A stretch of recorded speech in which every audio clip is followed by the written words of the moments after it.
WaveHomeSolutions.com. Wave Home Solutions for a healthy, comfortable.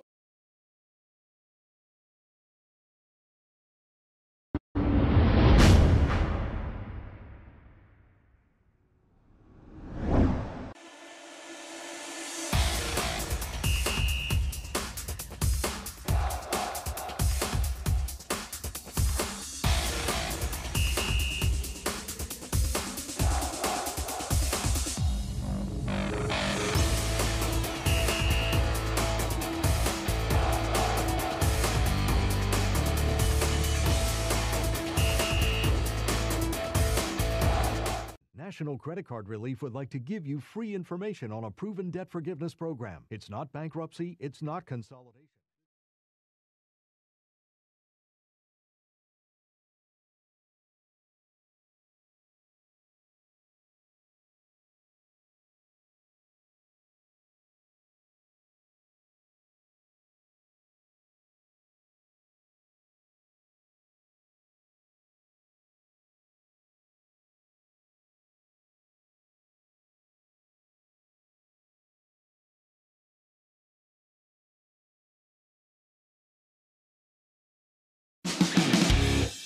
The most in-depth coverage of the Silver and Black as they set their sights on Las Vegas for 2020. Live from the CBS Sports Radio 1140 studios, it's Silver and Black today. Join the conversation by calling 702-889-5978. Now, here's Scott Gilbranson and Matt Gutierrez. Good morning, Las Vegas. It's back to football weekend for Raider Nation. Thank goodness. Whew. So much happening off the field. It's finally good to get the team back on the field, no matter what the result. But what sort of Raiders team will we see? Is there turmoil in the locker room, or is it just media drama meant to titillate and antagonize? Who will be on this roster come Wednesday after the trade deadline passes? We'll see. Will Garyon Conley be in a New Jersey, perhaps? Not in New Jersey, but in a New Jersey. Will Derek Carr still be the answer for Oakland? Will Bruce Irvin and Carl Joseph find new locales? Welcome back to Las Vegas's only All Raiders talk show, coming to you live from the City of Lights and from the Dollar Loan Center, don'tbebroke.com studios. This is Silver and Black today, heading into Week 8. Yes, that's right. We're halfway there of the 2018 NFL season. Hi, I'm Scott Gilbranson. I am your host. My co-host, Matt Gutierrez, will be here shortly. Each week, we meet you here to talk Raiders football, but we want you to be the third host. Make sure you sound off. Want to hear from you guys. It's been a strange few weeks, a strange year in Raider Nation. So call in. Tell us what you think. I mean, we'll give you time so you can express your opinion, and we want to hear what Raider Nation has to say. Call us now, 702-889-5978, and tell us what you think. We want you to be effusive. Effusive means expressive. Call us 702-889-5978. Reminder, we're streaming today's show worldwide on the radio.com app. So if you're outside Las Vegas, like so many in Raider Nation are, you can hear us there. And also, you can watch us. If you're watching right now on YouTube, we are live there on the Silver and Black Today channel. You could see it. We tweeted that out. It's on our Facebook page. Also on the CBS Sports Radio Twitter page, you can find a link to that. And you can watch us. You can also watch us on Facebook Live and on that CBS Sports Radio, which is Sports Radio 1140 Twitter handle, so you can see what's happening here in the studio. Also joined today by engineer extraordinaire Sonia Schlobaum, who's still trying to get over the Purdue Boilermakers loss yesterday. Are you doing okay, Sonia? Yes, I'm doing okay. I think everyone's just living on a high off of last weekend with winning against Ohio State. Yes, and thank you for beating Ohio State because yes, I did you see Ohio State. I don't know, did they play yesterday? I didn't see, no. But they were 11. Yes. From number 2 to 11 because right. of us. So it's pretty exciting. Well, and keeping it in the state of Indiana, Sonia, as you know, I'm a big Fighting Irish fan. So they remained unbeaten by throttling Navy down in San Diego, and so they're still in that playoff hunt. They're 3, right? They're 3, yeah. Wow, that's exciting. Yes, and there was 8. I know we have to get to pro football, but there were 8 of the top 25 teams lost yesterday in college football to unranked teams. So quite the season so far in college football. But Sonia is with us. She's keeping us on track, as she always does. Make sure that you also check out our website, silverandblacktoday.com. If you've been there, you know what I'm talking about. But some good stuff up there this week about this week's game with the Raiders and the Colts, including the offensive line. We're going to talk about that a little later. But first, what we like to do is get you to our lineup for today. So here's what we got on tap. In our first hour, our weekly feature, My Cousin Vinny with Vinny Bonsignore of the Athletic Los Angeles, kicks off segment number 2. Now, I had a couple people reach out to me. Why do you have the guy who covers the Rams talking, on your Raiders show every week? Well, here's the deal. Vinny may cover the Rams for the Athletic Los Angeles, but Vinny is also a longtime NFL columnist and writer. He's got great connections. He knows people all over the league, including a lot of folks and a lot of sources in Raider Nation. And so we have him on every week because he brings us not only perspective from the outside on Raider Nation, but also perspective on the entire NFL, which is valuable. So that's why we have him on. Vinny's going to give us what his sources are telling him about the situation with the Raiders locker room right now. If there is one, by the way. We hear there's one, and then we hear there's not. So we'll decipher it through him as well. He'll also give us the latest on the Raiders in the trade market ahead of Tuesday's NFL deadline. I know a lot of people believe that the Raiders will be very active in the trade deadline or at the trade deadline, as they have been recently with the roster remake, the rebuild. Don't fool yourself. That's exactly what it is. So we'll talk to him about that as well. Also, in the first hour, we'll take your calls and discuss what should we expect. I mean, what are we going to expect from this Raiders roster the remainder of 2018? I know most of you are going to say not much, but for those of us who watch the team more closely, we're looking at it and saying, okay, are we going to learn some things about this team and about some of these young players to see who will be and stay on the roster long term? Because let's face it, folks, a lot of guys are auditioning. Some people might not want to stay on the Raiders roster. They might want to jump ship, and that's fine too. But the Raiders have an opportunity to also check it out and see who's worth keeping and who they want to build into their plans or future plans. So we'll talk about that. Then in the second hour, we fire up the attorney Michael Troiano Newsmaker line, and we'll talk with Las Vegas Review-Journal's Gilbert Manzano about the current state of Raider Nation. That's you, the fans. What is it? What's going on out there? Like, what do you guys feel? I mean, we see the people who are loyal to the death. We see the people who think that the world's ending, and there's got to be more folks in between. And so we're gonna talk to Gilbert about that, because Gilbert has a very popular Raider mailbag column every week in the Review Journal, and we're going to talk to him about that and find out what he is hearing from Raider Nation. Ask him some pointed questions about what all of you think. But call in too, 702-889-5978, and you can tell me personally how you feel. Then also in the second hour, again on the attorney Michael Troiano Newsmaker line, the Athletic Indiana's Stephen Holder will help us preview today's game against the Colts. Holder's the Athletics beat writer in Indianapolis. He'll tell us how Andrew Luck and the Colts are on an upswing, meaning the Raiders will have their hands full in Oakland today. There's no doubt about that. So we'll see how that all goes. But we'll talk to Stephen Holder. Stephen is a great guy, great writer. If you don't subscribe to The Athletic, by the way, I don't often recommend people subscribe to stuff because there's so much great stuff out there free, including silverandblacktoday.com. But The Athletic is worth the money. That's why we have so many of those guys on, because they're so good. We'll finish up the show with Matt's The Audible, where Matt picks a topic at large and we'll discuss, debate, argue. Whatever happens when he goes under center and calls the audible. There you have it, Raider Nation. You're kind of up to date now with what's happening in Raider Nation. We've set topics on the table. It's your time to chime in. Call us here on Silver and Black today on CBS Sports Radio 1140 AM. That's 702-889-5978. Also, want to thank, there's people who get to sponsor this show. They sponsor the show. They bring the show to you through their support, and I just want to mention them. That's the Local 872. Of course, that's the laborers union here in town. The men and women building both the Raiders' new stadium, also the new Summerlin Ballpark, where the Las Vegas AAA team will play, because they don't have a name officially yet. The 51s is what they're called now.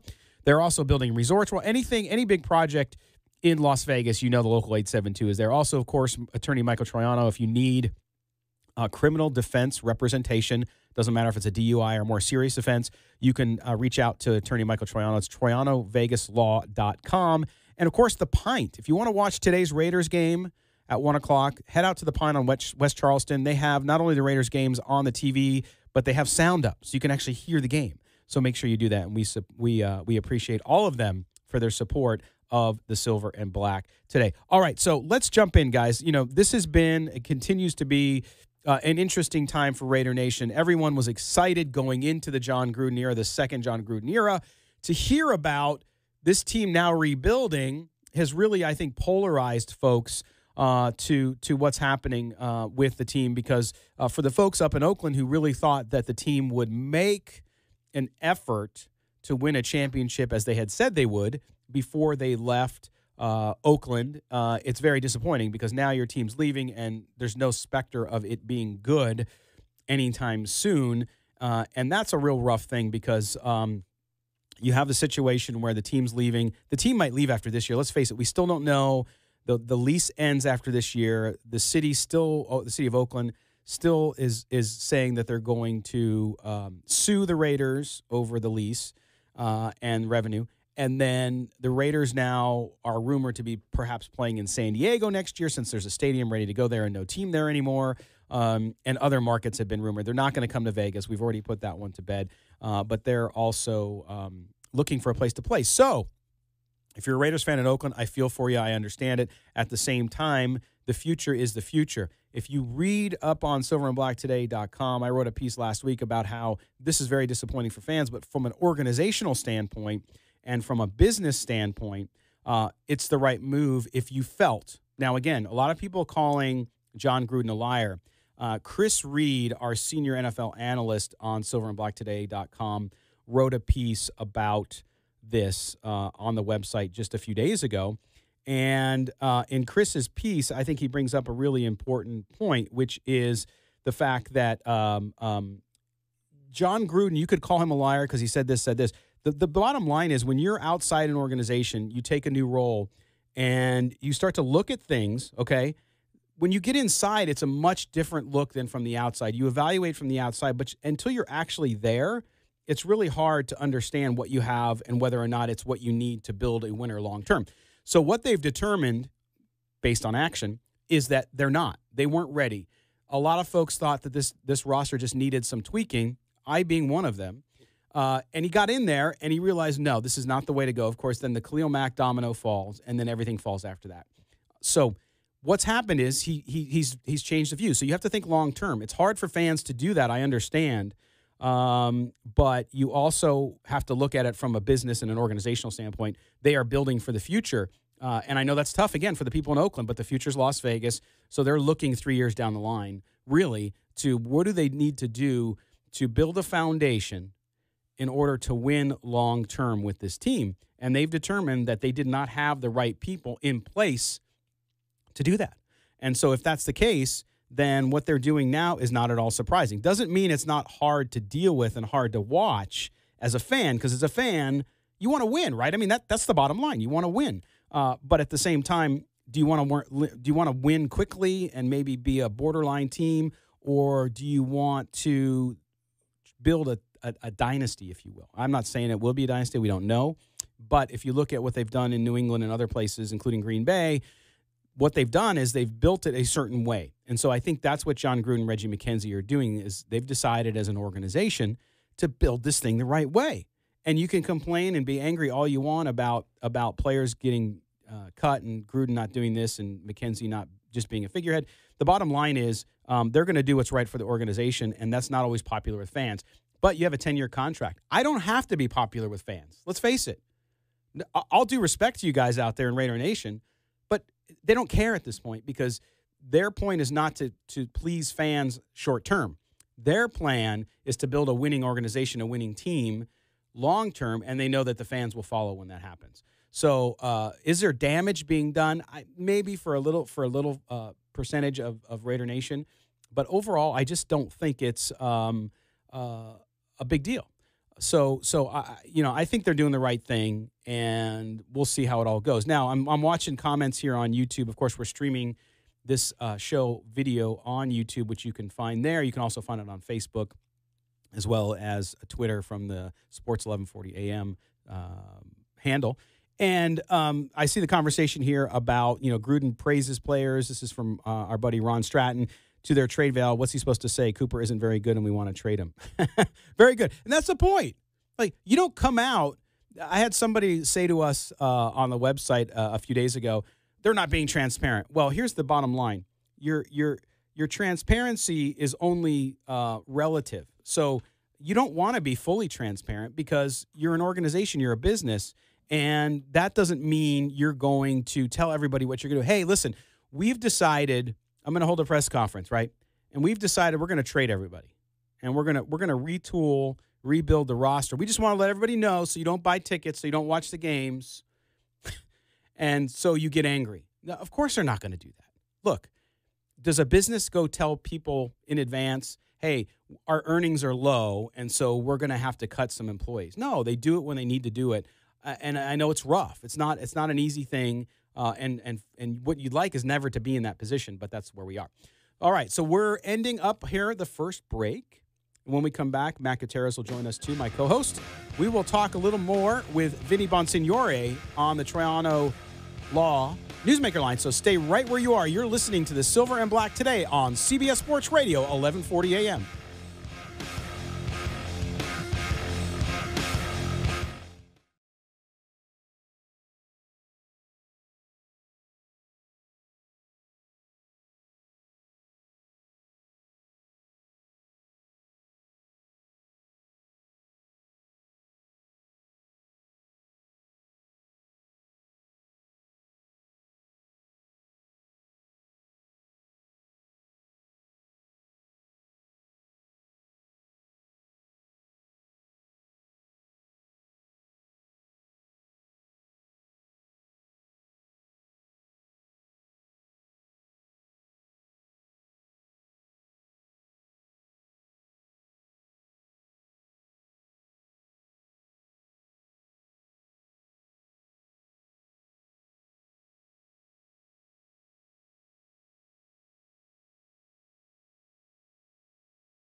CBS Sports Radio.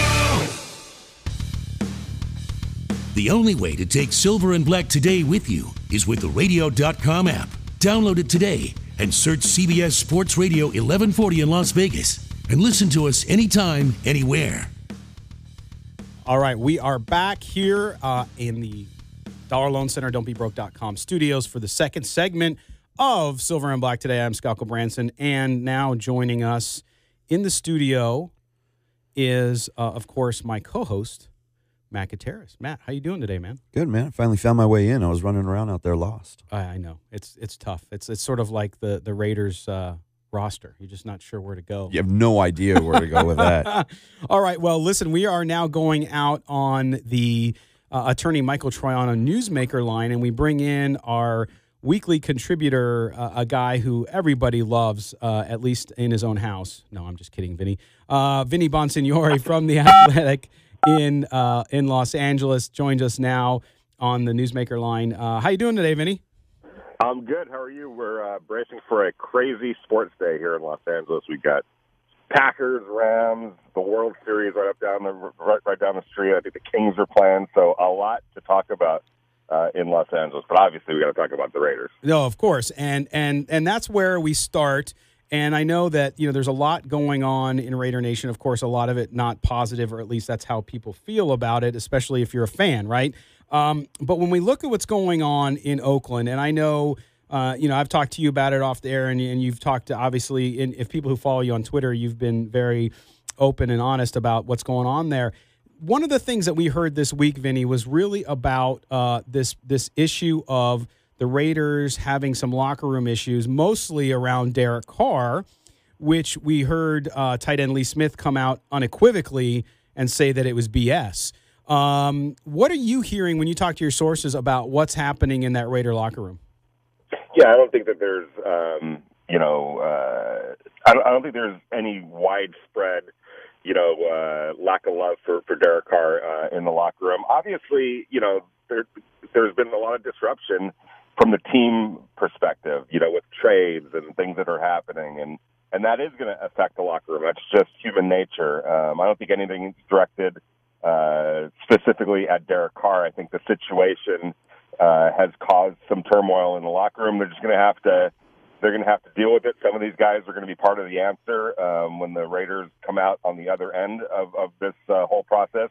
Some guys aren't. There's guys that are going to not be here next year and the year beyond that and the year beyond that. So, you just have to deal with it. It's a difficult situation. They are in a rebuild. There's no question about it. I know everyone, the transparency, you guys are, tanking. Nobody's going to come out and say they're tanking. No. It's so unrealistic for people to actually think that, a professional team is going to say, yes, we're tanking. They're rebuilding. Call it whatever you want. It's a strip down and a rebuild. That's what's going on. Vinny, Scott and you have already mentioned the transparency thing, and you can't do that because you're trying to get value. And if you look at what they got out of Amari Cooper, and they got a first rounder, and I'm not particularly happy that they are stripping down this much because I think they're getting rid of some of their better players. But they've been asked several times, Gruden in particular, about Derek Carr, and he's made it seem like Carr is pretty much untouchable. But is Carr untouchable? I mean, at this point, it feels like if given the right offer, if they can get a couple first rounders and who knows what else thrown into the deal, Carr could be on his way out. I don't think that's going to happen during the season, but I would say right now that nobody's untouchable. There's a price for everyone. Maybe even LeBron James. I don't know about that, but I would say that right now. You can almost comfortably say he's untouchable because I don't think they're going to get whatever value they'd be looking for him. So it's sort of an easy out type of a thing. They're not going to get the offer that they that would trigger them to acting. So you can kind of seek cover that way. But I don't think that in the whole scheme of things anyone is untouchable. If the right offer came for Derek Carr, I would imagine that they would look into it. I mean, they're going to have 5 first-round picks over the next 2 years, 3 next year. That if you're looking to get to the top of the draft, there's nobody that's better positioned to get there if there's a quarterback available that they, feel like this is the guy that we want to rebuild around than where the Raiders are positioned right now. So there's a lot that's going to happen over the next year or so, really the next 2 years in the draft and with the arsenal they have and the draft cachet that they have. There's a lot of flexibility and mobility, and I think everything's on the table. Just your opinion, what would fair market value be for Derek Carr at this point? That's that's tough to say. You got to talk about his contract. You got to talk about his diminishing play over the last couple of years. Those are facts, and probably a first round pick. But I mean, if the Raiders are in position, let's say they end up with the top overall pick. Let's say the Oregon quarterback comes out, and let's say that's the guy that they really want. Are they going to hold on to Derek Carr because they're not getting a first-round pick value? Now, is there somebody out there that would give them a first-round pick? I would think so. I mean, I would think that, depending on what happens with Jacksonville, I don't think there's a whole lot of confidence in Blake Bortles.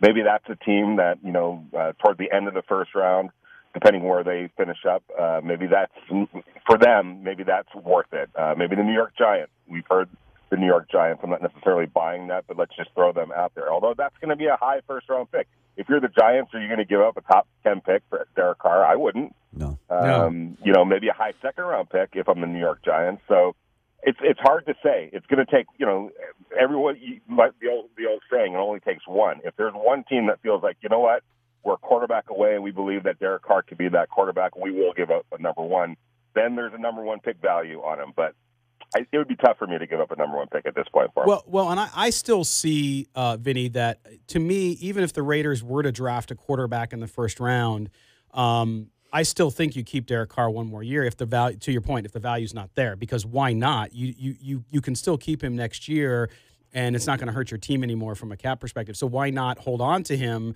And you don't know. And that way, if you get the young quarterback, even if it's Herbert out of Oregon or the kid out of North Carolina State, some other kids, then at least you can give them a year or more if they need time or if they don't pan out. So to me, it makes a lot of sense for the Raiders to do that.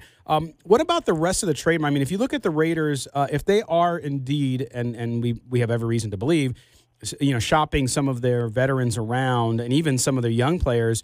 You look at Bruce Irvin, you look at even Garyon Conley, who now they say is going to play more today, and you don't know if that's because they're actually going to give him a chance again or if they're shopping him and they want to showcase him. And then, of course, Carl Joseph. What's the market for those guys out there with some maybe teams who are banged up on defense or need some additions?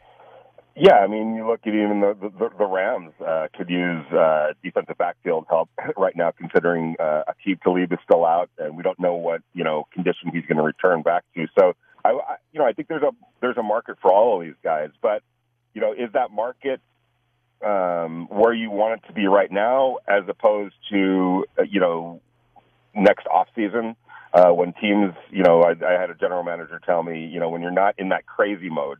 When you're able to make measured, calculated decisions, without the gun to your head, so to speak. So, and even you could even say that about the team that's trading away an asset. Maybe there's a better situation by holding on to some of these guys and then revisiting it on draft day or during free agency. So, there's a market. I don't see them being all that much more active. But, again, it only takes one team to say, hey, we really need Connolly. We really need Bruce Irvin, and we're willing to give up X, X, and X for him. Are you interested? And at that point, if it's a, blow your socks off kind of a deal, then the Raiders, I'm sure, would be, yep, absolutely. Because why not? I mean, they're not going anywhere. They know that. They understand that this is a year of transition and the beginning of a transition. So if the right deal comes along, again, everything's out on the table. Vinny, shift gears a little bit real quick. You had a big deal in the NFL referee ranks this week with Hugo Cruz being fired after what was a pretty obvious blown call there with the Chargers game. But I'm sure it's bigger than just that. What are you hearing from people within the NFL with them coming down and getting rid of an official that quickly in the middle of the season? Yeah, from what I understand and from what I've been told, there was this wasn't a one-time thing. It occurred over a course of time, and there must have been many other errors or a handful of other errors. But what I like about it is I think that week to week we see some glaring errors, and nobody really held accountable. I know behind the scenes, guys are held accountable, but nothing like publicly where, we're saying this is unacceptable and we're going to do something about it. And unfortunately, you're going to have to lose your job because of it. That happens in everyday life. That happens on teams. If the coach isn't getting the job done, he gets fired. If the player's not getting the job done, he gets replaced. If I don't do my job, somebody else is going to have my job. But it always seems like referees and umpires, and they make these errors, and they just keep on going.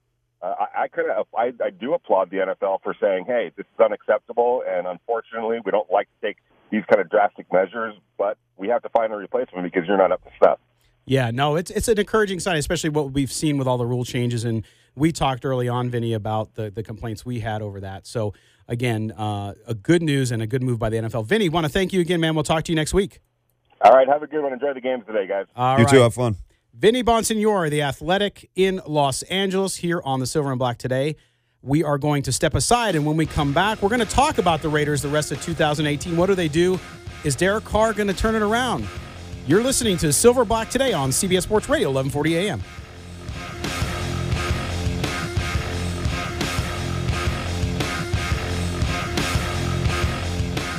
The law office of Michael A.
40. Hey, this is Tim Brown, Hall of Famer. You're listening to Silver and Black today. Indeed you are. What the Raiders wouldn't do to have Tim Brown, or at least a half of a Tim Brown, back, Matt. Man, I miss Tim Brown. Man, he was fun to watch. And favorite. again, the Irish won yesterday. All right, so we are back, and we're going to talk more now in this segment about the future of the Raiders, particularly as it relates to some key positions in quarterback. We're going to start with quarterback because everybody wants to start with the quarterback, and Derek Carr. So we talk about Derek Carr, and I want to give you some numbers, Matt, because we all know Derek Carr needs to play better. But I still think, and as we've said this since the offseason, I still think the injuries, I don't think he's over his injuries. And I think back to who we were talking to, Jay Schrader talked about when we had him on the show, talked about how it takes longer than you think to come back from that. Now, you would think, well, geez, he broke his leg in 2016 right at the end of the year and then last year. But if you look at 21 games since breaking his leg, Matt, 29 touchdowns, 21 interceptions, okay? Before that, he had 15 wins. This is before the broken leg. 15 wins in the previous 21 games, 38 touchdowns, 13 interceptions. I don't think it's the leg. No, I'm not saying it's all. I'm saying it's definitely part of it. I agree with the injury thing, but I think it's the back. You think it's the back? Because Okay, here's the that's thing. fair. You had what, 2 games last season where he was coming off the leg injury. They won both games, and then he got the back injury in week 3, I believe. And that's when everything turned around. That's when the Raiders went on. Would they lose 4 or 5 in a row at that point last season? Yep. The back injury, I think, is the big issue. Leg injury, it's not like it was a ligament or anything like that. It's a broken bone. Bones heal pretty quickly. We've heard a million times it's usually better to break your ankle than to sprain your ankle, to have a high ankle sprain, because the bone will actually heal quicker than a sprain will. Yeah. So I don't think the leg is the issue. I think it's the back, and I think you see that a little bit in the way that Derek Carr seemingly tries to aim the ball a lot of times. He doesn't let it rip. And he used to just let it rip. He'd just launch it down the field, really step into his throws. He doesn't seem to want to step into the throws as much. And it's like he's out there just, kind of, how you throw darts, you get that little motion where you're just trying to hit that little spot on the board. It looks like that's what he's doing. Like he's just trying to be so fine with it instead of just really, really stepping into his throw. So I think there is some validity to the injury thing, and it's probably the back. That's not the whole issue, though, because he's decision making. He's still making He's making horrible decisions on the field, regardless of how he feels physically. No, and I agree with that. I think that it's a combination of things, right, which just creates all the turmoil that you've seen. And if you look at what happened with Derek Carr, you have you have the injuries, which you just mentioned and we talked about. Then you have the decision making and some lapses there. Then you compound that with a new playbook. You compound that with, again, 4 playbooks in 5 years. Now, that's not an excuse. It's just reality. So you take the injury, you take the decision making, you take the newness of an offense, combined with all of that together, and I think that's the problem. And that's why, in my view, and you tell me if you agree, I agree. I think unless somebody just goes nuts and offers you the world for Derek Carr, then you got to consider it. Otherwise, I think he's got to have another year. Here's the thing. We understand how the NFL works when it comes to production on the field. You have to have a quarterback. You cannot go into any season without having a legitimate starting quarterback. Derek Carr, his stock has obviously dropped, right? We know that. His stock has dropped from where it was in 2016, even from where it was last year. But Derek Carr is still, I think, a top half of the league quarterback as far as talent ability goes. Yep. You need to give him another year. And we've said it before. His most productive season was the one season that he had an offense for a second year. Correct. That was the 2016 year. All right, 2014 rookie year, 2015 new offensive coordinator, 2016 same guy, same offense, major production, 2017 new offensive coordinator, 2018 new offensive coordinator. I mean that's a lot of change. It's a lot of playbooks. It's a lot of things to have to remember and go through and fit into an already difficult game. Yeah. Next season, year 2 with John Gruden, year 2 with this offense. Maybe they can build something around him a little bit. We'll see what we're going to get out of Derek Carr. I don't think they're going to be good next year because they've opened up so many holes now in this team. Unless they go 5 for 5 or 3 for 3 in the first round, and they nail every single draft pick in this draft, and every one of those guys turns out to be a Pro Bowl stud going into next season, they're not going to have a good year next year. So you have to see what Carr's going to do individually next season without worrying about the wins and losses. If he comes out and he plays well and he can keep a bad team in games throughout the course of the season, then you know that he's understanding the offense, and we're going to get back to seeing what we saw in 2016. No, I agree with you. I think that second year under Musgrave, he flourished. And so you have to be able to do that with him in Gruden's offense now.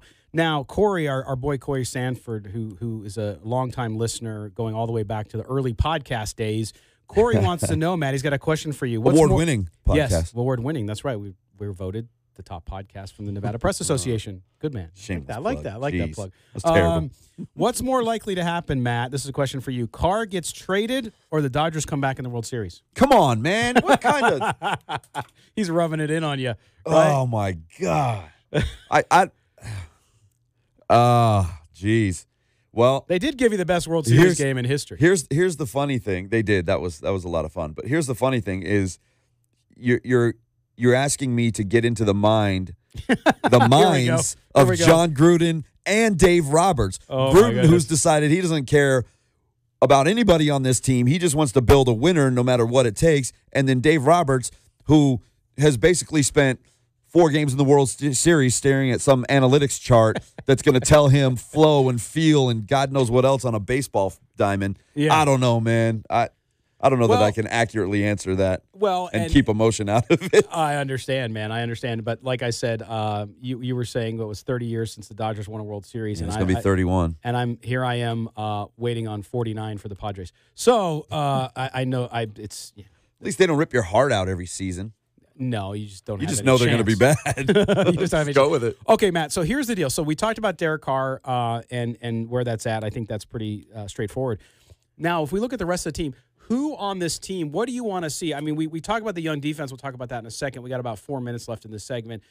Let's talk about running back. Marshawn Lynch injured. He's out pretty much, I believe, the rest of the year, and I think he's done with the Raiders. I really do. I hate to say it, but I think he is. We talked about that last week before it came out that he was going to be gone. I said he's played his last game with the Raiders. Absolutely. Stepanian said he was coming back this season. No chance, man. Yeah. So he's gone. So now you have Richard and Washington.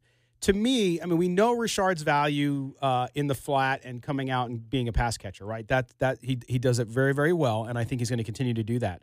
But I think you need to run him more. You need to run Washington now, who's healthy and back. You got to see what these guys have. I would just feed them the ball. Now, we have Doug Martin, who used to be my guy. He's not so much my guy anymore. But Doug Martin's going to get all the snaps today. I think if Doug Martin comes out and does, unfortunately, what we think he's going to do today, I think that experiment will be over after a week. I hope so. I don't know. Gruden seems to really like Doug Martin for some reason, and maybe he's just blowing smoke up everybody's you-know-what, but he's pretty good at that. He is. I really like DeAndre Washington. I have since he got to Oakland 2 years ago. He's kind of the same skill set as Jalen Richard. They're both relatively the same size. Washington's a little thicker. He's not the same in the pass game. I mean, he can get out and catch a ball, but he's not the same kind of guy in the passing game that Richard is. He's not as dynamic. But when he's running the ball, they look very similar. They're very quick. They're very shifty, really good feet. They can find the hole, and because they're smaller guys, they can get through those holes. And when they hit their third or fourth step, they're gone. They're both really fast guys. So I think with Washington, you have a little more power in there. Maybe you can throw him up the middle a little more. I mean, he's not a Lynch. He's not going to move the pile, but he will, drop the pad level and hit somebody. I want to see him get some run today. I don't, like you mentioned, I don't believe in Doug Martin. I don't think he has the ability to break a tackle, to sidestep anybody. His yards per carry are bad. I don't think we need to see him. Like, what's the point of seeing Doug Martin out there? What does that do for anybody? He's playing for his next, I wouldn't even say contract, just shot in the NFL, really. Let's watch the kids work. Right, and I think, too, you have Richard Washington, who you can see on this team in 3 years. The rest of the guys, not so much. Also, too, we had some comments here on YouTube. My take on Carr from Raiders 75-28. He has never been in my eyes. I say dump him after the season. Okay, same Raiders 7. My question, how do you feel about picking up Colin Kaepernick? Okay, that question comes up every time there's a quarterback issue open. Here's the deal. I think Colin Kaepernick deserves a chance somewhere. I thought he always did. But it's 2.5 years he's been off. What's he going to do? Right. He's not your quarterback of the future. He deserved a chance a couple of years ago. I agree. He hasn't played ball in almost 3 full seasons. Right. Who cares? Yeah. It's over. From a player perspective. And to me, it's like, look, that window's passed, unfortunately, for him and for us, because I'd like to see if he could have done it. But that's not a quarterback you're going to build a franchise around. It's not a quarterback you would bring in to replace Derek Carr, because I don't think he's anywhere near as good as Derek Carr, even with Derek Carr's struggles. So thanks for the question, man. But that to me is it. So the running back situation, and then the defensive line, we will talk about. We'll pick up after this next break. You're listening to Silver and Black today on CBS Sports Radio, 1140 a.m.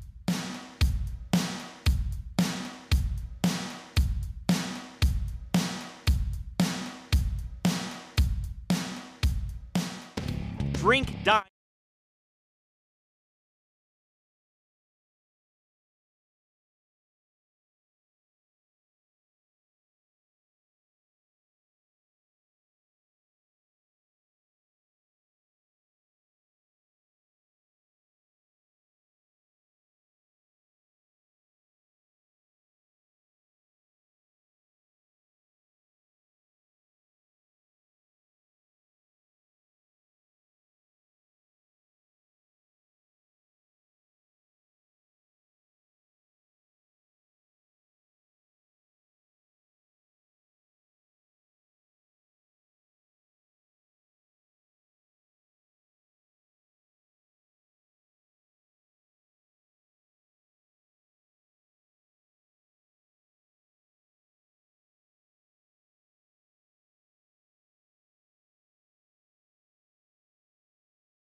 CBS Sports Radio.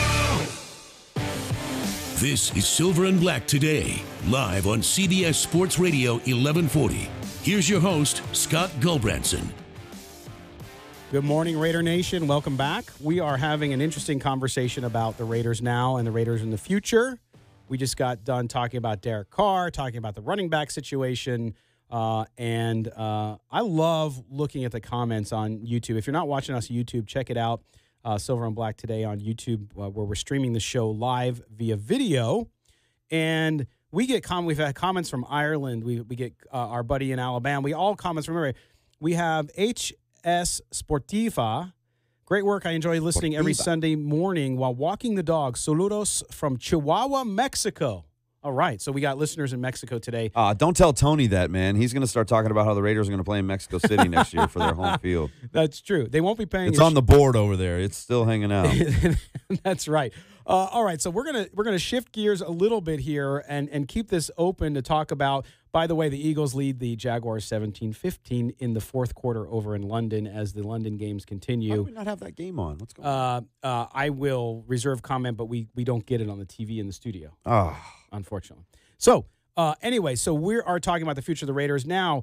The Raiders are flush now with, and you heard Vinny Bonsignore talk about this in the second segment, with first-round draft picks in the next few years, including this 3 of them in 2019. Now, if you look at the draft picks, we wrote a piece, and I wrote one actually, up on silverandblacktoday.com, our website. If you haven't been there, check it out, where we cover the Raiders all the time, 24/7, 365. But I wrote a piece about how the Raiders might rebuild. I know it's a very early look at what they might do, but clearly, in my view, the Raiders, as you mentioned, Matt, they have needs everywhere. Right, so it's not like you say, oh, well, they need defense more than they need offense. No, they need it all.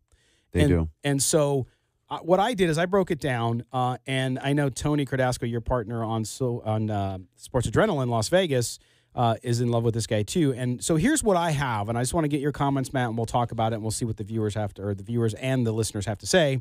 By the way, you can call in 702-889-5978.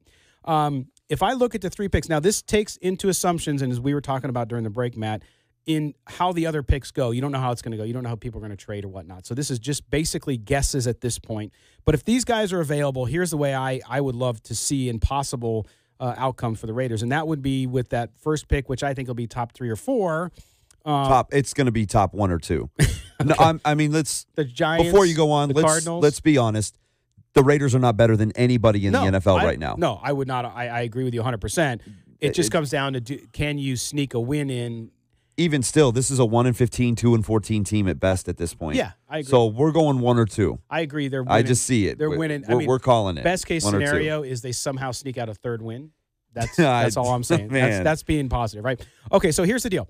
I have them with that first pick. I think a guy that they would look at, and I think he's a difference maker. Yes, the Raiders now need a defensive end because of the trade of Khalil Mack, but they can shore up and build an incredible interior defensive line if they go with Ed Oliver out of Houston, who will come out of school, 6'3", 290. And he is just amazing. Quickness, instinct, a grinder, if you want to call it that. So this is a guy I think that is going to be just an incredible force on the inside for whoever drafts him. And I like the Raiders taking him. The second guy I had them taking, Matt, and then I'll get your comments, is a quarterback. Now, this makes the assumption that they are thinking about, not that they're going to get rid of Derek Carr now. They're thinking about maybe that they might need another answer there. I actually like Ryan Finley out of North Carolina State. Now, there's some guys, a kid from Missouri, he's picked a little higher than him. But I think he's the guy because he is a pro-style quarterback.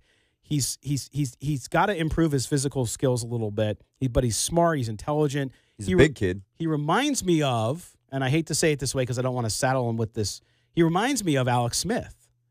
But I think he can be better than Alex Smith. I think he's actually, and Alex Smith's a good quarterback. He's not a franchise incredible quarterback, but he's certainly solid. So I like him. And then third, I like A.J. Brown, the wide receiver out of Ole Miss. So in the first round, you can bolster your interior defensive line with P.J. Hall, Maurice Hurst, and if Eddie comes back, Vander comes back, then you have a really good, I think, interior line and then you can address the outside edge rushers some other way. And then you got to get a wide receiver now, right, too?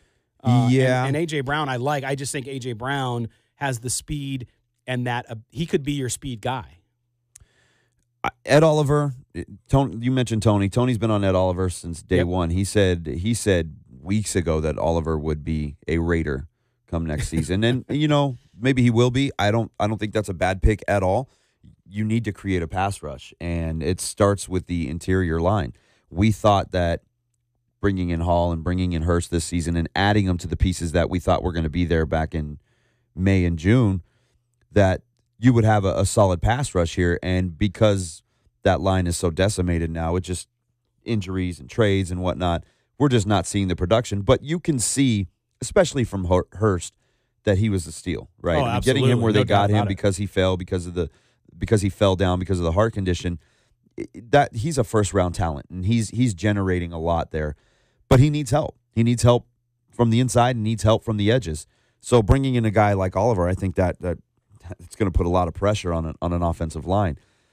I don't think you take quarterback first round, not this year, because like we just talked about in the last segment, you have to see what you're going to get out of Derek Carr with the familiarity of a system, being in a system for a second season, understanding what he needs to do, where he needs to be, not having to think so much, and just being able to react to things.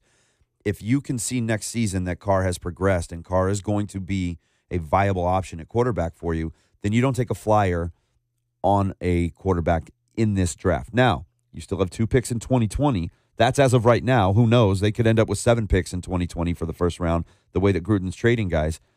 But you still have 2 first picks there. So you can afford to spend one of those on a quarterback, especially if you have another bad season, if Carr isn't the guy and he's not performing, and this team has another 1, 2, or 3-win season in 2019, you're going to have a top 3 or 4 pick again.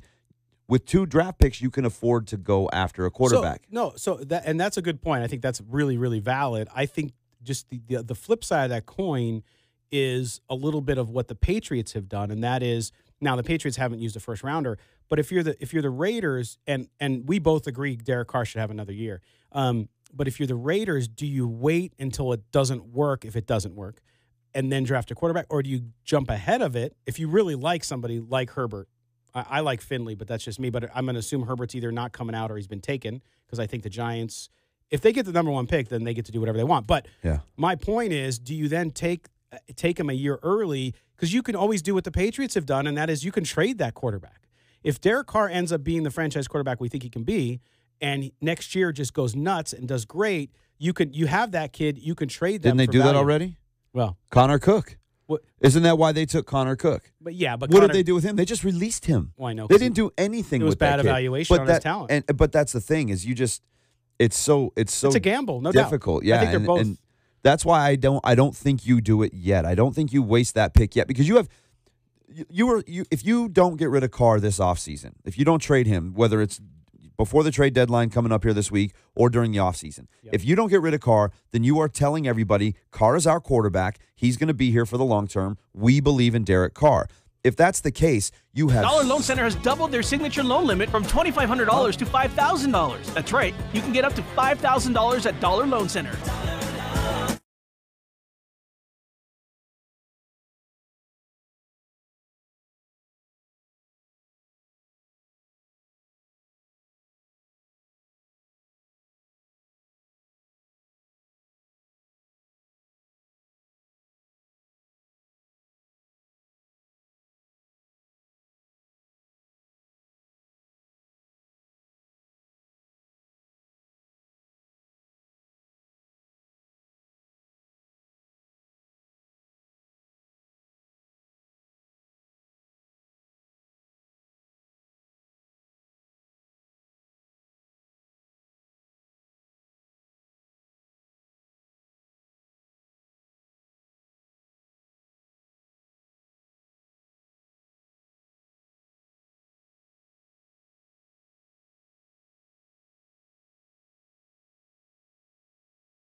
The PG coming your way at 4 exclusively on the radio.com app.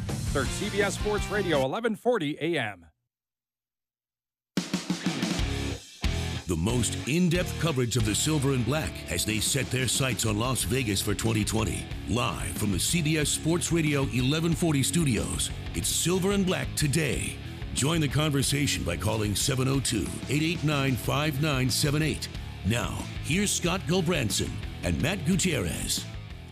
Welcome back to the Dollar Loan Center, don'tbebroke.com studios at CBS Sports Radio 1140 AM in Las Vegas. Want to thank again our sponsors, the local 872, the men and women building the Raiders Stadium, attorney Michael Troiano, and of course the Pint. If you want to watch the Raiders game at 1 o'clock, head up there on West Charleston and get your game on with them. Matt, finish your point there before we get to our guest Gilbert Manzano from the RJ. Finish your point. I was just saying, you talked about drafting a quarterback in the next draft. My point was, with so many holes that have been created on this team, and you're still willing to see what Carr has next season, you can't yet draft a quarter. You have to use those first 3 picks on defense and maybe an offensive specialist somewhere. But I don't think that the time is right yet to draft a quarterback. Now, if Carr comes out next season and lays another egg, that's it. You use one of those first 2 picks in 2020 to bring in a new quarterback heading into Vegas. Good point. All right. Well, we're going to head out on the attorney Michael Troiano newsmaker line, and we bring in Gilbert Manzano from the Las Vegas Review-Journal. Gilbert covers boxing. He covers the Raiders, too. Gilbert, how you doing this morning, buddy? Not too bad. Thank you for having me on, guys. Oh, always a pleasure to have you on. Okay, so let's jump right in. You do a really popular column at the RJ called the Raider Mailbag. With everything that's happened over the course of the last few weeks, how is the mood? What's the general kind of temperature in Raider Nation? Oh, it's a lot of emotions. It's a lot of feelings. A little bit of everything. Believe it or not, there is some positivity. There's optimism for the future, but the key word there is the future. But for right now, it seems like people are kind of angry, disappointed. Some people are kind of shocked, but it's kind of a little bit of everything. It's like, but one thing I've noticed a pattern is all my emails or tweets or Facebook comments are on 2 people. It's, of course, John Gruden and Derek Carr. So everybody wants to talk about those guys and how they've done and what they could do in the future. So when it comes to John Gruden and Derek Carr, a lot of people have a lot of opinions, and they're all very different opinions. 3 months ago, Gilbert, everybody was – I mean, could Raider Nation have been higher on John Gruden? Everybody was so excited to have him back. You see him on the sidelines again in camp. You see that Chucky face. How quickly did this turn? And when did you start getting just this vitriol from the fans out there where they want to attack Gruden at every single turn? Yeah, like you said, it's crazy how much things have changed since when John Gruden got hired in January. People were so excited. Chucky's back. Raider Nation is back. And then you get September 1st and Khalil Mack is traded. I think that's when you kind of get a sense of the kind of, whoa, this is not the Chucky we were kind of expecting. This is a John Gruden from Tampa Bay who will cut anybody, and it doesn't matter who you are. But even in September 1st when the Khalil Mack trade happened, you kind of still felt there was positivity. Well, let's give John Gruden a shot. We could see what could happen because there's still 16 games on the schedule. You never know in football. A team could go from last in division to first next year. So let's give it a shot. And then maybe I think there was like the 0-3 start. You kind of started hearing some rumblings from, disappointment, and fans were kind of like, wait, what's going on? We're supposed to win at least one of these games. And then the Browns game kind of got people kind of excited. And then when you laid an egg with the Chargers and the Seahawks, that's when everybody was kind of jumping ship.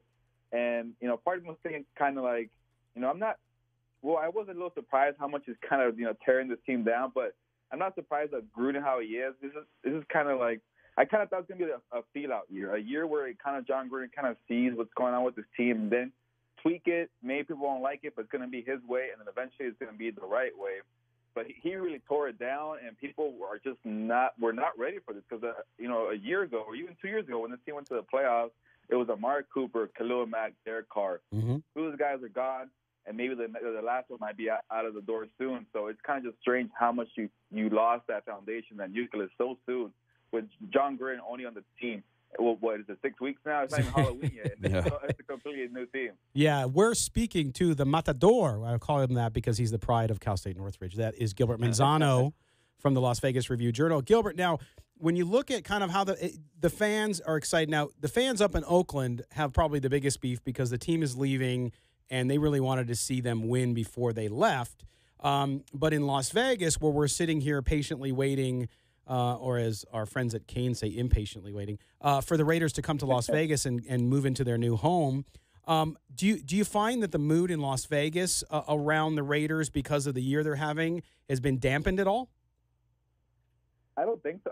I think even coming into the season for the Vegas mood, it was weird. It's not really like a lot of excitement, maybe because the whole Golden Knights thing and they were doing so well and they're Vegas born and they're all about Vegas, and they were rooted in Vegas, and Oakland was kind of like the team that's coming in, the stranger coming in. So people were not, as maybe as the year before, and I think that would change. As soon as the Raiders come in, NFL is going to dominate the city. It's going to be a Raider town. But I think where the excitement is and the positivity from the Raider fan is like the future. When I get comments or emails, it's always like maybe 4 words. It's like in Gruden we trust, Viva Las Vegas. So people who are like looking for a positivity take is the future. So people in Las Vegas are not too worried about what's going on. They're just kind of banking on John Gruden to fix it by the time 2020 rolls around. Yeah, I know in football, things change very quickly. So maybe thinking, by year 3 of Gruden, he better figure this thing out. And that's still kind of we're panicking. But, it's still NFL coming to Las Vegas. They're going to still be very excited here in Las Vegas when this Raiders team rolls around in that big, shiny new stadium, off the 15 freeway. I think the excitement will be there. But you do kind of hear some of those the Raider haters or the Raider fans from Las Vegas who do not want the Raiders kind of snickering in the comments and the emails saying, this is why we don't want this team. They're going to bring the rowdy bad fans and fight in the stands. We don't want them. Look at this team, John Gruden. They're always losing. Why do you want these guys? There's always going to be a mixed bag with the Raider, with Raider fan base. You guys know how it is. So, oh yeah. But when it comes to excitement level, I think it's about the same. Especially with the team being 2 years away, I think maybe next year when it's 2019, you could say for finally it's one more year for the Raiders. We can't wait for next year. I think that's when you kind of get to see. But it's the NFL. They're going to be so excited when the team comes around. It's just kicking a team while they're down right now. I mean, they're coming here and real Raider fans are excited. Even Gorilla Rilla was here last week and tweeted out the stadium, pictures of it, and he was so excited to see the stadium being built. Real Raider fans are excited for it. It's just that this team is in flux right now. They're very bad. Gruden's tearing it down so that he can rebuild it. And those that are hating on the Raiders, especially those in town here that are hating on them coming here, it's easy to kick them right now while they're down and go, see, look, this is why this is a garbage team. But we all know what it's going to be when they get here. We know what kind of city this is when it comes to the Raiders. There are a lot of Raider fans. Right, and when they win, because I do think long-term they will build a winner because of everything that's changing when they come here. A lot of those people who are Raider haters, trust me, when they're winning, just like we saw with the Golden Knights, people who never watched hockey in their life suddenly were wearing clothes all the time, bumper stickers, license plates, everything. They weren't wearing clothes before? No, those fans. No, Man. well, it depends where you're at in Vegas. Anyway, Gilbert. Now, listen, we're gonna pin you down on a couple things here now as it relates to the team. All right, trade deadline. Do you feel in any way, or there's any shot that someone's going to, I think, probably overpay and Derek Carr moves out of Oakland this year? You think there's any chance of that? I don't think so. You saw the reports today, even though you can't believe everything the Raider coaches are telling the media nowadays. But you saw the report from Adam Schefter saying that, Derek Carr is the guy. I think he is the guy for 2018. I don't know about the whole future part. I don't know where that stands, especially if you're at draft time and you have the number 1 or 2 pick and you see Justin Herbert on the board. What are you going to do? Are you going to take Herbert or stick with Carr? That's going to be a strange dynamic there. But I think for 2018, they're set on Derek Carr. It's not like they're winning a lot with Derek Carr, so you're not going to ruin the tanking plans if that's their plan, to kind of lose games to get a better pick. So, why not give Derek Carr the shot? And if you're Oakland, when you're expecting to have at least a good couple years before they leave, do you really want to, have A.J. McCarron out there for the rest of the year in Oakland? That's got to just kind of be a brutal feeling for Raider fans in Oakland. So at least give them Derek Carr. Hopefully Derek Carr can figure it out. But no, I do not think Derek Carr would not be. I don't think he will be traded. I think he stays 2018, and hopefully for him, he has a good rest of the year. So who's safe? Are we done with these trades at this point? Do you think that this is it? They're going to just stand pat with what they have, or do you think that they're actively shopping guys still, hoping they can get just 1, 2, 3 more picks in this next draft? I think they are still actively shopping. I just don't know if they're going to get anything yet. You know, when it comes to Garyon Conley and Carl Joseph, I think they are shopping those guys, especially because they're young former first-round picks. You know, Carl Joseph was a first-round pick in 2016. That was 2 years ago. So hopefully people see some value there. Maybe they stick it out with Garyon Conley. It's just weird how John Gruden really talks up Garyon Conley in the offseason, and now he can't even see the field. So maybe Garyon Conley could be a guy to be shipped. But one thing that my colleague Michael Gelkin pointed out is, don't be surprised some of these veteran guys who are used to winning want out, and then maybe they get a 5th-round pick or a 6th-round pick to let them go. Bruce Irvin probably wants to win. He's probably tired of this. Khalil Mack, his main guy, is not there.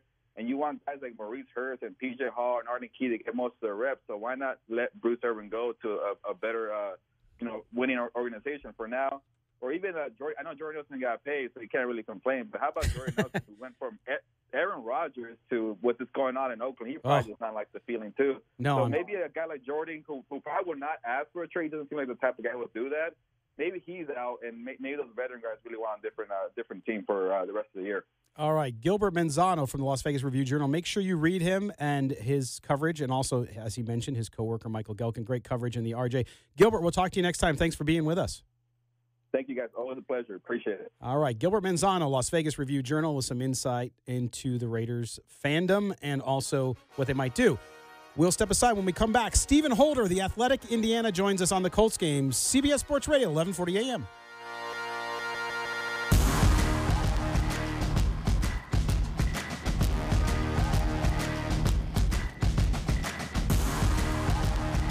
In life, just like in football, you need good hands to score. The Michael Westra Allstate Agency will carry you to success for every insurance need: auto, business, home,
This is Cliff Branch, formerly of the Oakland Raiders, 3-time Super Bowl champ, 4-time Pro Bowl, and you listen to the Silver and Black Show. All right, thanks for Cliff Branch for bringing us in. Again, I don't know how he's not in the Hall of Fame, Matt. Just every time I hear his voice, it drives me nuts. Because he played for the Raiders in the 70s and not the Steelers. All right, well, we are going to shift gears now and talk about the Indianapolis Colts. Of course, the Raiders face the Colts up in Oakland today. And joining us on the attorney Michael Troiano Newsmaker line is Stephen Holder from The Athletic Indiana. He covers the team always for The Athletic. Stephen, thanks for joining us here on the Silver and Black today. Hey, no problem. Thanks for having me. All right, so let's talk about the Colts. Now, Andrew Luck, back after 600 days or so off, I think it was 615 or whatever the right number is. Talk about his return, what it's meant on the field. Obviously, we know. We've seen he's continued to progress, get stronger. But also in that Colts locker room, to have him back as that team leader, what's that meant for this team this year? Oh, I mean, it's indescribable, the difference. Look, I mean, it doesn't show in their record right now because they are a team in transition. They're rebuilding. And, you know, we knew this season was going to be difficult in many ways as they go through this process. But, I mean, I covered this team last year as well, and just the lack of, I guess, upside on this team last year, you could feel it, and it was a feeling that really kind of permeated throughout the entire season. You know, you just didn't really feel like they had a chance on Sundays. Oftentimes they were in some games. It wasn't that they were getting blown out per se. It just didn't feel like there was anybody to really lift the team at critical moments when they needed a play. And that they have now in Andrew Luck. And if but for a few mistakes here and there that a lot of these young players have made, you know, this would be a much different season. But I do think their season is on the upward swing. I think they're going to be a very competitive team down the stretch now that they're getting guys back like Jack Doyle and their left tackle Anthony Costanzo and Marlon Mack. And I think when you couple that with Andrew Luck, that gives you a sense of real hope. And that's what the Colts have right now. They have a shot. Hey, Stephen, Matt Gutierrez here. Let's stay with Andrew Luck. Early in the season, we saw him being taken out of a game late because he at the time couldn't really get that shoulder going and throw the Hail Mary. Physically, where is he at now? Is he getting closer to 100%? Is he still dealing with the shoulder issue? Or do you think that he's gotten back to the Andrew Luck we're used to seeing? Yeah, I will tell you, I don't really see any issues right now. I think initially, at the start of training camp, I saw some issues, and throughout the preseason, I think you could still see it. But a lot of that was not just the physical ability, it was also getting back into a rhythm. I mean, he'd missed 18 months or something along those lines. So, I mean, it's been a long, long time since he's thrown the football aggressively.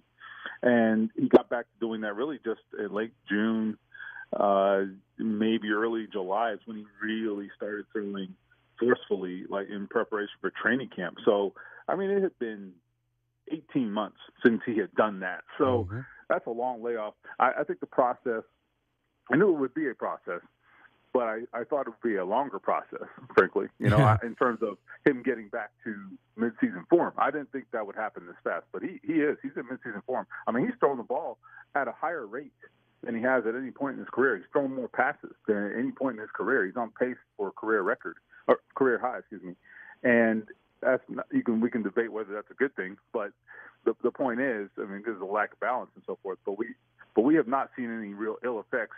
The further we get into the season, there have been very, very few ill effects from Andrew Luck's injury. He looks like he's back. All right, we're talking to Stephen Holder from The Athletic Indiana. Now, Stephen, one of the reasons that Luck has been able to do so well in his return and that the offense continues to, as you said, be on an upswing, is the team has been able to protect Andrew Luck, and you've seen some light at the end of the tunnel during this rebuild, and that offensive line has done really well. What's made the difference there for that unit? Yeah, well, you're right, and the first thing I'll say is that to give you some context on the difference, they are allowing right now, according to my statistics, pressure on 21% of Andrew Luck's dropbacks. Wow. Well, the lowest he's experienced in his entire career is 32%. Wow. That's the lowest before this year. So it's a dramatic difference. They were at about 34% last year, obviously with different quarterback. But the point is, They've really turned the corner. Well, a couple things have happened. I mean, obviously, they drafted Quentin Nelson, number 6 overall. So, I mean, you expect a major impact there. And it has been. He has been everything they hoped he would be. I mean, there have been some bumps in the road because he's like 22 years old, right? But generally speaking, I mean, he has really made a discernible difference. And then I feel like the same can be said right now at right tackle. They seem to have found a right tackle in Braden Smith, who's also a rookie out of Auburn. They got him in the second round. That's been a surprise because he's been a guard up until this season. So they kind of fell into that one, but he's performing well. And then you just have finally getting a unit that can stay healthy. They haven't been healthy quite a bit. They've had quite a few injuries, I should say, this year. I mean, Anthony Costanzo at left tackle missed the first 5 games, right? So it's been a struggle to get some stability there.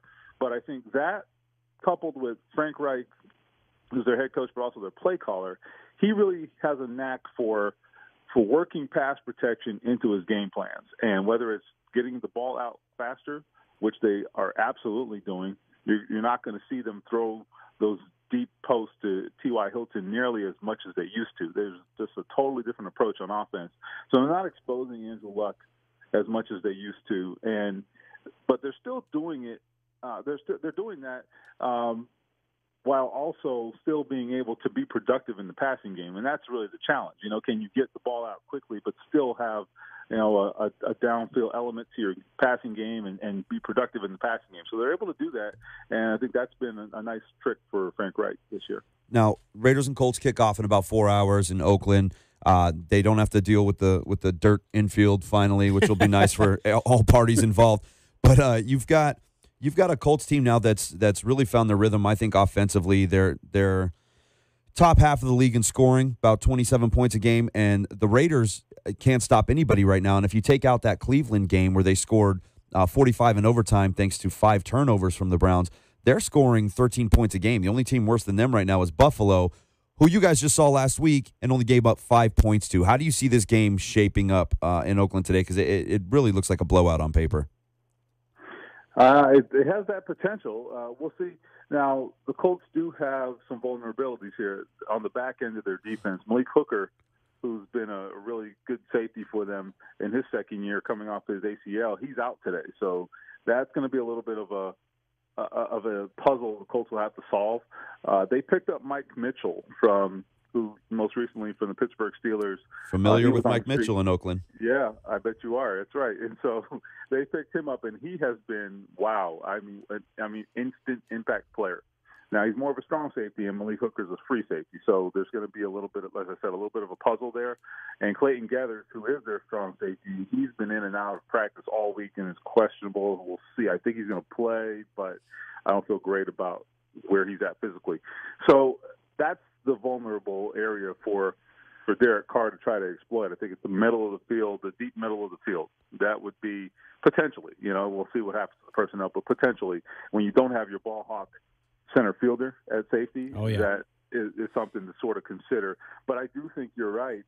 Their defense, the Colts defense, it really has had some moments this year, and a lot of the games where they've given up a lot of points, and there have been a handful, that really was a product, in large part, a product of turnovers by the offense. I mean, the short fields, and I think generally the defense has made huge strides this year, and I think they're actually ready to take a step next year. And this was a lot to ask. It's a totally new scheme.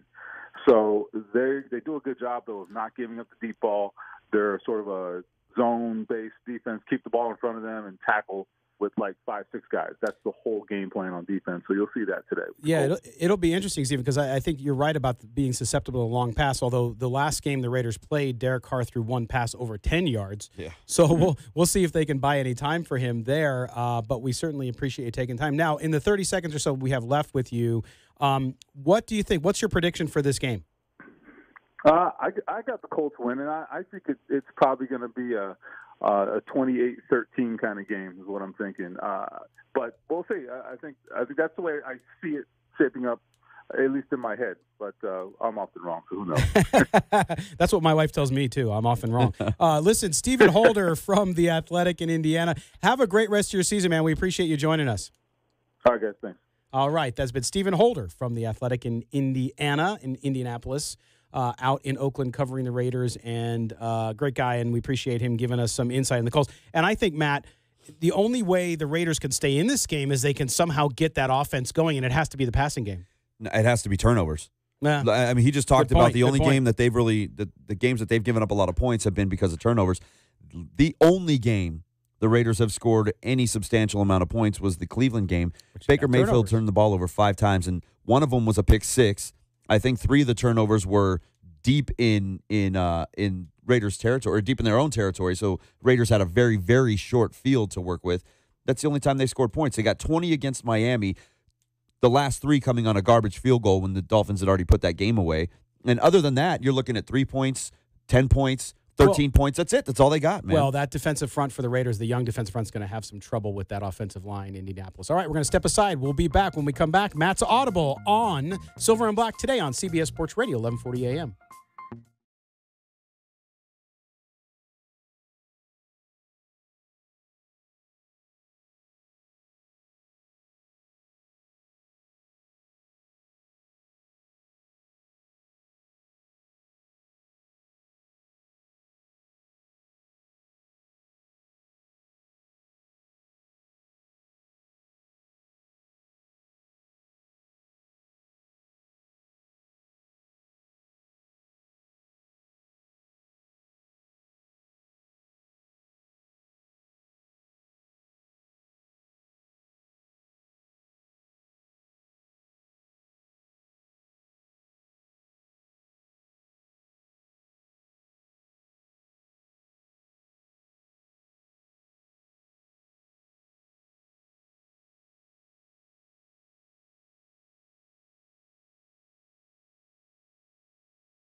Help us talk the Silver and Black.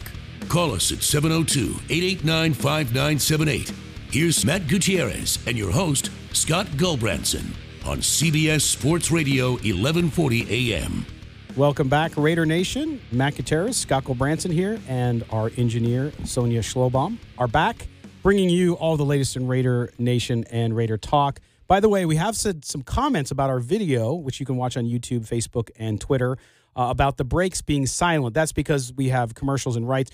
In all the different platforms we're on, if you play the commercials or play music, you're violating rights, copyrights. So we'll look on a solution for that, but I just want to address that for those folks because we got a bunch of people watching today. So anyway, now it is time for Matt to blow on his hands, get under center, and get ready for the audible. Take it away, man. What did you do for your bye week, Scott? I don't have any. Now, yeah, so I was thinking about that with you because but you're right. With the PG now, yeah, which is the post-game show here at CBS Sports Radio that you and Tony do, you're stuck watching. I don't want to say stuck. Watching football is Some great. of them I'm stuck. But you're watching game after game after game all day long so that you guys can wrap up what was the day in the NFL at the end of every Sunday. But what did you used to do? Because here's what I got thinking about. My Sundays before we started doing this were very, very structured in the way that I approached football season. No surprise here. I've always been a Raider fan. Everybody knows that. But my brother and his family would come to the house in the morning. I was up super early. I'd go to the grocery store. I'd get the nice thick cut bacon. I'd get the eggs. I'd do French toast, whatever it took. I was making breakfast in the morning. Now, if the Raiders played at 10 o'clock, the day started a little earlier. Generally, they play at 1 o'clock. So I would kind of cook right up into the first quarter of those early games. You settle in, eat breakfast, watch those early games, and then you get ready for the Raiders game. Halftime rolls around, you go outside and you play football for a little bit. You come back for the second half. And that's every single Sunday. That's what we did every Sunday. Changed a little bit now because we're here in the mornings and we're getting things ready here, so things get pushed back a bit. But then the bye week rolls around, and it almost feels like you get a little lost. What do you do? What do you do on the bye week? I would honestly, it would feel like a legitimate bye week because I would just turn football off for the day and go forget it. I'd check in on fantasy or whatever. But Sundays are generally family days. We'd go do something as a family, get out of the house, whatever it was. Try to find something new to do. So I'm curious what people like to do on their bye week. Do you still bring the family over and you still watch football? Are you one of these guys that goes to a bar and watches games all day long? Do you still do that? Or do you take the week off? I want to know what you do. Do you take the week off like a football player would? It's an interesting question because I think in general people will watch the big national games. Like if you're watching Sunday Night Football or Monday Night Football or Thursday Night Football, you at least for me sometimes, we're different, right? Because we're in the business here and we have to keep track of all of it. But I'll have it on in the background. It'll be background noise sometimes. But I'll tell you, the bye week, it's almost like foreshadowing into the misery that is outside of football season. Because when you have the bye week and your team's not playing, then you're like, okay, what do I do? Like you feel lost. Now, you eventually find something to fill that time. And, of course, those of us who have families, maybe that's a little bit easier because we got kids and they have football games and they have soccer and hockey and all that stuff. But at the end of the day, it just does show you how big of a deal for all of us the NFL season is. I mean, there's some people out there who never watch football and they're free doing whatever they do. But I agree with you. It is interesting because part of me last week was like, well, geez, it's too bad we can't take a bye week on the show so we could sleep in on a Sunday. But at the same time, I was telling you during one of the breaks, like our show, by the way, we upload our show to our website, to iTunes, Spotify, all the channels so that you can listen to it after the fact. Last week was our largest week of the year. And you said you thought that was because it was the bye week. Yeah, I feel like you need your Raider fix, right? I mean, football's funny in that. Okay, let's look at baseball or NBA basketball or NHL, right? Those seasons last a long time, and not only do they last, there's games every single day. The Golden Knights played 2 days ago, lost. They play today. Yep. If they win, you forget about that loss. You move on. You're happy. Right. With football, you only get 16 games. It's compressed into a very short 4 or 5 month span, and then you throw playoffs in there, and that's it. That's all you get. I think that's why football dominates the offseason the way that it does, because you you just want anything, any little tangible piece of news that you can get out of your team. You're craving it because you don't get it. Baseball is every single day. Every day, yeah. Which is great if you're a baseball fan. I love baseball, and it's fun that every day you can turn on a game and watch it. It's a longer cycle. But yeah, you can forget about a win. You can forget about a loss and just move on to the next day because there's so many. Football there's so little of it that I think you crave it. And when a bye week rolls around, you're on your computer looking. It's concentrated. I need to find some new news. What's new out there that's going to feed me this? It's concentrated. And then, like, for example, last week, no Raider game. Okay?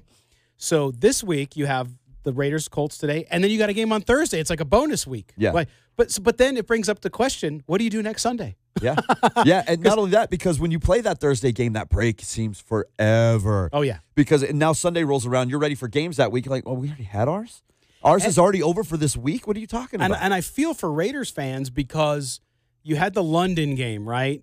So that was all that weirdness, and it was a terrible game. Then you go to the bye week. Then you have Sunday today. Fine, great. Then you have Thursday. So you have 2 games, boom, boom, boom. And then you got to wait 9 days. Yeah. So it's like there's been a lot of waiting. And with all the turmoil with the roster moves and fans being frustrated about the rebuild and all that stuff, it does. I think it gets people riled up, which explains why people are listening to us, including our friend in Chihuahua, Mexico today. Yeah, which is that's so funny. I love man. that. That's I love awesome. that we've had all these international listeners.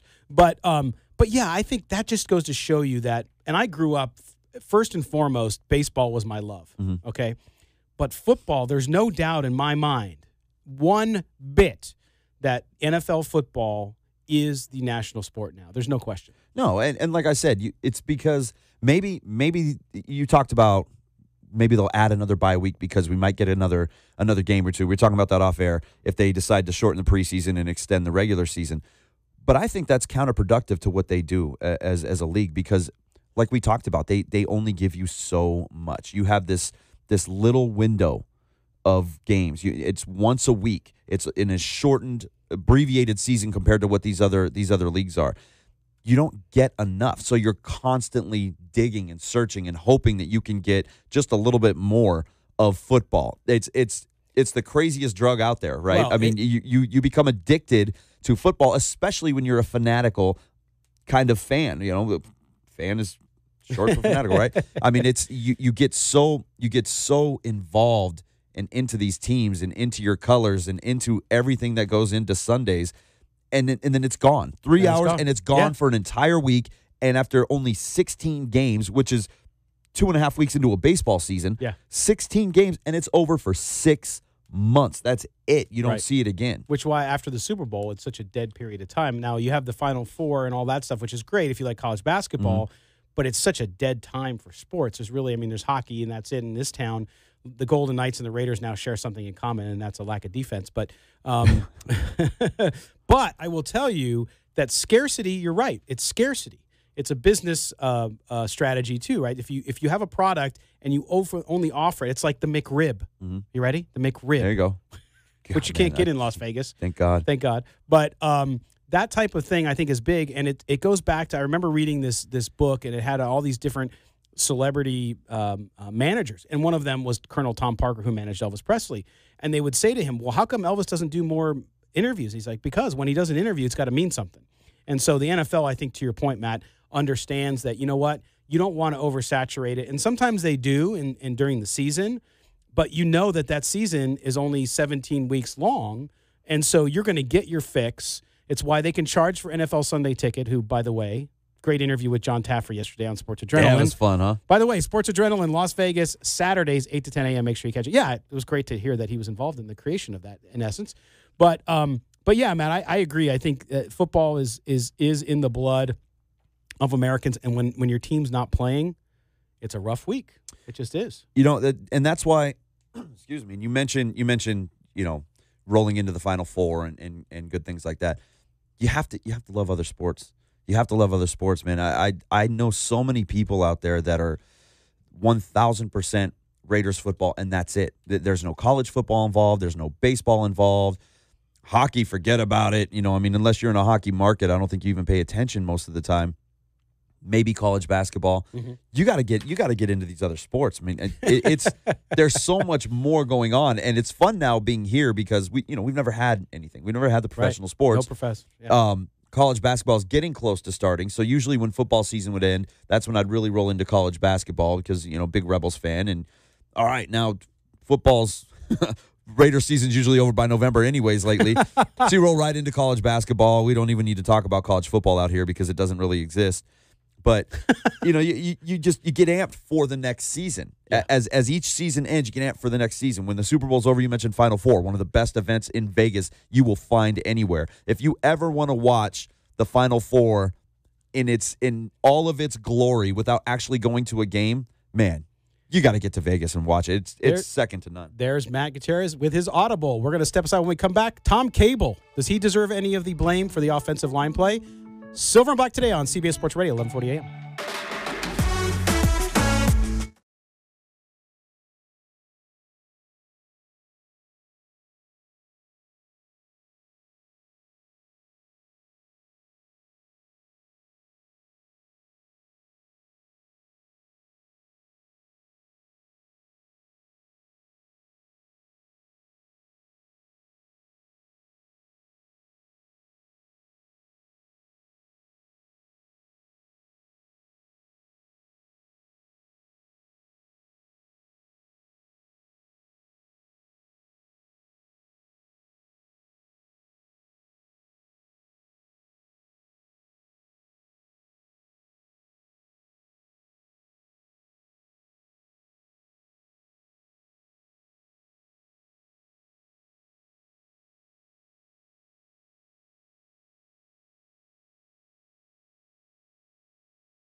Hi, this is Steve Wisniewski, and you're listening to the Silver and Black Today.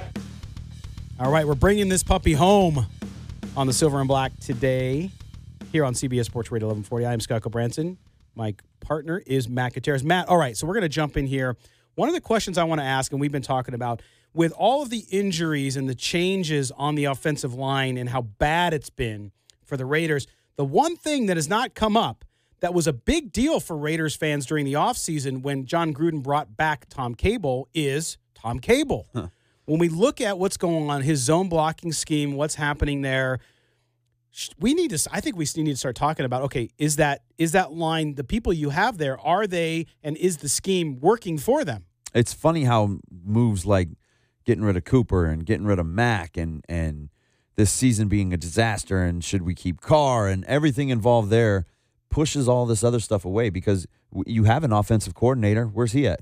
What's Greg Olsen doing? You said Greg Olsen, during the break, the quarterback whisperer, Jared Goff last season, right? Yeah. Tom Cable. Everybody was so worried about his blocking scheme and how his offensive lines have seemed to regress as opposed to progress throughout the season.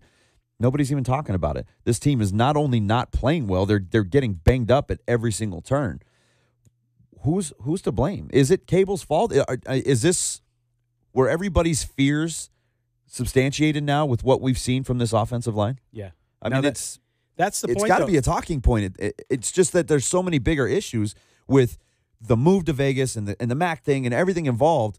There are so many bigger issues out there that I think this stuff has kind of gotten shoved to the side, and maybe it needs to be looked at a little more. Well, and if you look at Colton Miller, okay, left side, we know he's got an injury, so I'm going to give him somewhat of a pass because when you're playing with an MCL sprain like that, it's not easy to plant your leg and to turn and everything you have to do as an offensive line, especially a left tackle. Now, on the other side, Brandon Parker, a kid I really like, third-round draft pick. Not a sixth round, not a seventh round, a third-round draft pick. You have to ask the question, is he getting better? Is Colton Miller getting better, sans the injury? And if they're not getting markedly better, that has to come back to coaching. Well, and this was the fear when they picked them, right? We talked about, did they reach for project guys? Guys that were, because let's be honest, we didn't expect these guys, or at least we hoped we wouldn't see these guys in the lineup that early, at least not in a full-time role. You wanted them to come in, learn from the vets, kind of get some reps as the season progressed, and then take over eventually. But because of the way the offensive line has been banged up and the question marks surrounding right tackle, they had to be thrown in right away, right? Yeah.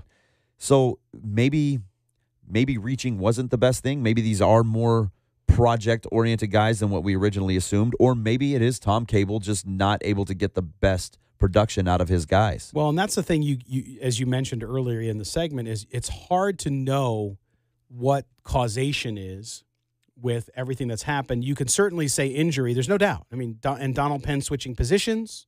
So you had all of these things happening, and so you don't know how the coaching's doing because you can't singularly or even one or two or three reasons look at something as a unit and say, hey, here's what's going on. And then Greg Olsen, what does Greg Olsen do? What's his role? It's never been explained. Yeah. And I'm not saying he's not a good coach. I have no idea, actually. Yeah, that's the thing. I have no idea.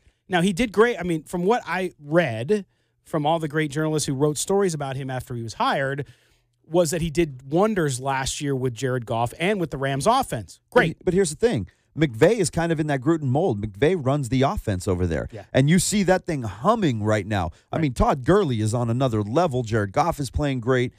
And Greg Olsen's not there. He's in Oakland now with another guy who runs the offense. This is Gruden's playbook. This is Gruden's terminology. It's all his verbiage. What is Greg Olsen's role? What is he doing on this offense? You see him with the press conference every week, just like you see Paul Gunther. We but know nobody Gunther's asked him running the defense. question. Like, What is he doing? Yeah, what's going on? And I think a little bit, too, is they have basically probably taken 3/4 of their playbook and just put it away because they can't execute some of those plays because of the offensive line and the lack of productivity at quarterback. So you can't really know, even if Greg Olsen's doing something, we don't know what he's doing. We don't know if he can do what he wants to do because of the talent issue. Yeah, I think this because this season has become such a dumpster fire, and there's just no productivity from the offense whatsoever. These issues are just going to kind of get swept aside for the rest of the year. Now, if they were, if it was a healthy offensive line and Derek Carr looked like Derek Carr, and you still had Marshawn Lynch, and you had weapons on the outside, and there was all of this kind of turmoil going on, then you could start looking at coaches and go, why aren't these Exactly. guys better when you've got all of this talent here? Everybody's healthy, but guys that have been able to block anybody trying to get through suddenly can't do anything with a defensive line. What's going on there? I do think it's an issue. I mean, we talked about Osemele just not looking right Not this looking season. right. Why has he not looked good before the injury? Right. And now he's hurt. Well, we're not going to know. You're not going to be able to figure it out because of all of the other underlying issues with this team. Well, and one of our listeners and viewers on Facebook asked, is it going to be hard to keep some of these coaches next year because of the change? Now, guys came. I don't think so. I don't know. I mean, I don't know that's the either. problem. How do you evaluate that But that's when every there's year. so much unrest on the actual field itself? Right, and I think that's every year, though. If you have good coaches, which is what you want, they're always going to be targets to either become a college coach or to become another NFL coach with an upgrade or a head coach position. Paul Gunther, for example, now his defense isn't doing great, most likely because he has no talent and injuries. So for him, I think he's the guy that you'd be most worried about. So we'll see what happens. I think you need to grade the offensive line based on the interior linemen, because that's I where agree. you get most of the stability from. And the fact that Osemele wasn't playing well before the injury, I think, speaks volumes. The defense has nothing to work with. I don't think you can slam Paul Gunther at all. They have nothing to work with there. It is a bad defense. We thought they upgraded a little. How much do they have to work with? And then things fell apart. Nothing to work with. I think Gunther's safe. Greg Olson, man, what are you doing? Where you at? No, I know. I know. I'm making imprint somewhere on this team. Well, the time has gone by fast once again. That's going to wrap it up for us. Make sure you stay connected to us. Visit silverandblacktoday.com. Follow us on Twitter, silverblack2day. Check out our podcast available on iTunes and Google Play, as is this archive of this show. You can listen to it right after, or subscribe today so you don't miss on the hijinks. Also, just a quick dedication of this show to my friend Catalina Cam, who we lost, a childhood friend of mine, was down at her funeral in San Diego on Thursday, and wish her and her family the best. For my co-host, Matt Gutierrez. Matt, thanks, brother. Yeah, man. As always. Real quick, prediction? Prediction, what do you got? You got about a minute. What do you got? I have 30-17 Colts. 17 seems so lofty with this offense. Yeah, they'll have like a special teams play or something. Maybe a turnover somewhere. Yeah. I don't know. I think the Colts defense hasn't been great overall. They've given up some points. Maybe the Raiders can find 17 points, but they're going to give up, I say, 34.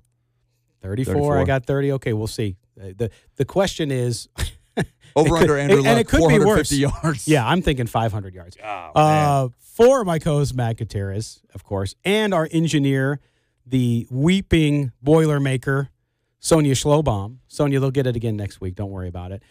We sign off, ladies and gentlemen, but we never say goodbye, Raider Nation. Thanks for listening, and until next week, may the autumn wind always be at your back. We appreciate you being here, and we'll talk to you next week where we can recap 2 games. CBS Sports Radio.